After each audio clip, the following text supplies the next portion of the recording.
Good morning 10th class. हमने federalism start किया था लास्ट क्लास में।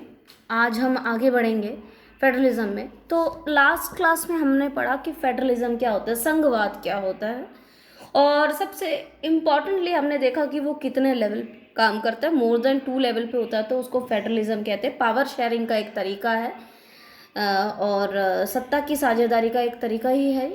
और हमने देखा पिछली क्लास में कि फेडरलिज्म के संघवाद की क्या क्या विशेषताएं हैं, क्या क्या फीचर्स हैं। और हमने यह भी देखा कि फेडरलिज्म में, फेडरल सिस्टम ऑफ गवर्नमेंट में जो है वो ऐतिहासिक दृष्टि से कितने तरीकों से ऐसे राज्यों का फॉर्म हुआ है, राष्ट्रों का फॉर्मेशन हुआ है। तो आज हम पढ़ेंगे भारत के सापेक्ष में पढ़ेंगे, भारत के रिस्पेक्ट में हम पढ़ेंगे कि फेडरलिज्म या संघवाद क्या है। तो आपका अगला टॉपिक है what makes India a federal country, यानी कि भारत में संघीय व्यवस्था क्या होती है। तो संघीय व्यवस्था क्या होती है, तो in this topic we will discuss about the power sharing arrangement in India. India में, भारत में जो शक्ति सत्ता की साझेदारी है उससे हम इन भारत में कैसा सिस्टम है वो हम पढ़ेंगे। तो फेडरेशन ऑफ इंडिया, यहाँ देखिए एक चार्ट बनाया है। फेडरेशन हमारे भारत में 3 लेवल पे जो है पावर की शेयरिंग होती है। मैंने आपको बताया था नॉर्मली 2 लेवल पे होते हैं, लेकिन हमारे इंडिया में 3 लेवल पे हैं। एक तो यूनियन गवर्नमेंट या उसको सेंट्रल गवर्नमेंट भी बोलते हैं, केंद्र सरकार, एक तो लेवल ये हो गया। दूसरे लेवल होता है स्टेट गवर्नमेंट यानी कि राज्य सरकार, ठीक है।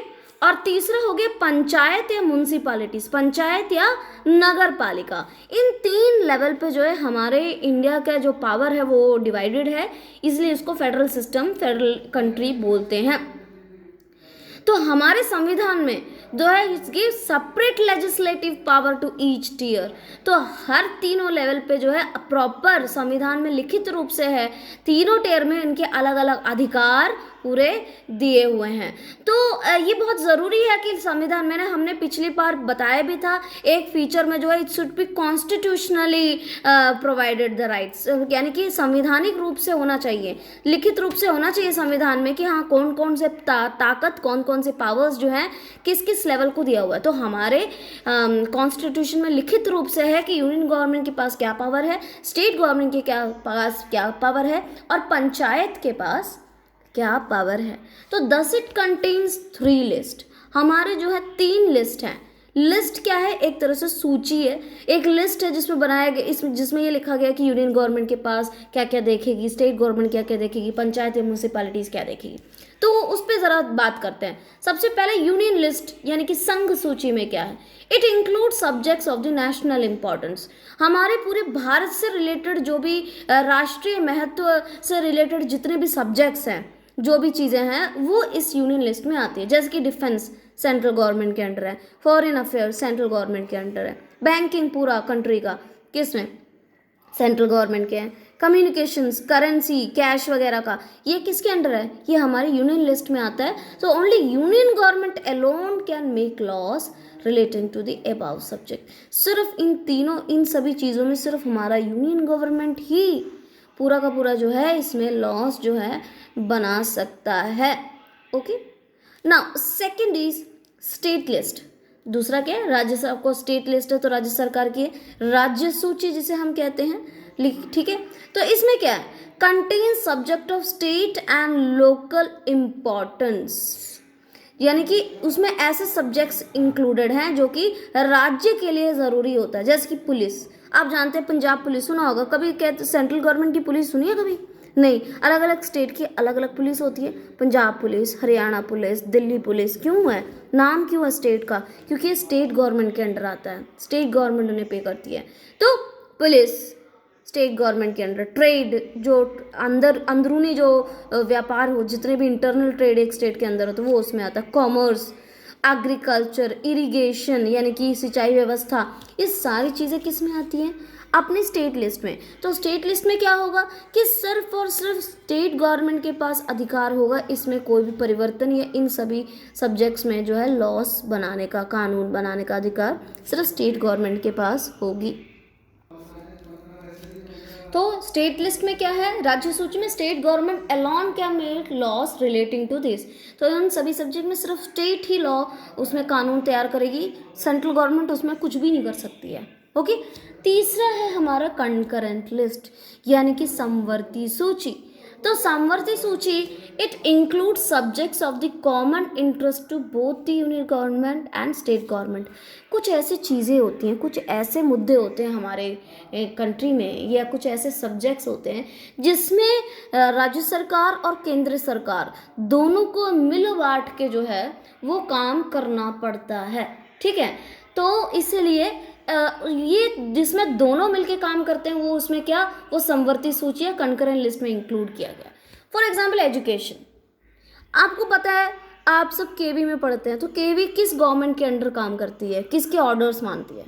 हैं, पंजाब में आप जालंधर कैंट में पढ़ते हैं, तो आप बताओ इसमें बेसिकली जो जालंधर कैंट में केवीज है, केवीज किसके अंदर है? केवीज सेंट्रल गवर्नमेंट के लॉज को मानती है, तो सेंट्रल गवर्नमेंट के अंडर है। ठीक है, और वहीं दूसरी ओर आप क्या देख सकते हो, अब पंजाब में बहुत सारे स्टेट गवर्नमेंट के भी स्कूल्स हैं, है ना, पंजाब स्टेट गवर्नमेंट के भी तो बहुत सारे स्कूल्स हैं। वहाँ पे किसके ऑर्डर्स चलते हैं? वहाँ पे पंजाब गवर्नमेंट के ऑर्डर्स चलते हैं। ठीक है, तो एजुकेशन दोनों हो गए, स्टेट लेवल पे भी देखेंगे और सेंट्रल लेवल पे भी देखेंगे, तो एजुकेशन कंकरेंट लिस्ट में हो गया। फॉरेस्ट कंकरेंट लिस्ट में, ट्रेड यूनियंस, ये सारी चीज़ें किस में आते हैं? हमारे समवर्ती सूची या कंकरेंट लिस्ट में आते हैं। ठीक है, तो इस कंकरेंट लिस्ट की सूची में क्या होता है? Both the union and the state government can make loss.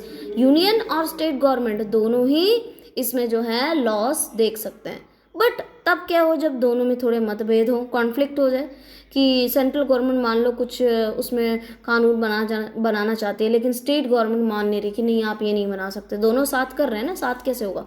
तो ऐसे सिचुएशन में जब दोनों स्टेट गवर्नमेंट और सेंट्रल गवर्नमेंट कंकरेंट सूची में किसी चीज़ पे डिस्प्यूट में आ जाते हैं, कॉन्फ्लिक्ट होता है उनमें, तो जो यूनियन गवर्नमेंट का जो यूनियन गवर्नमेंट का जो डिसीजन होगा उसको फाइनल मानते हैं।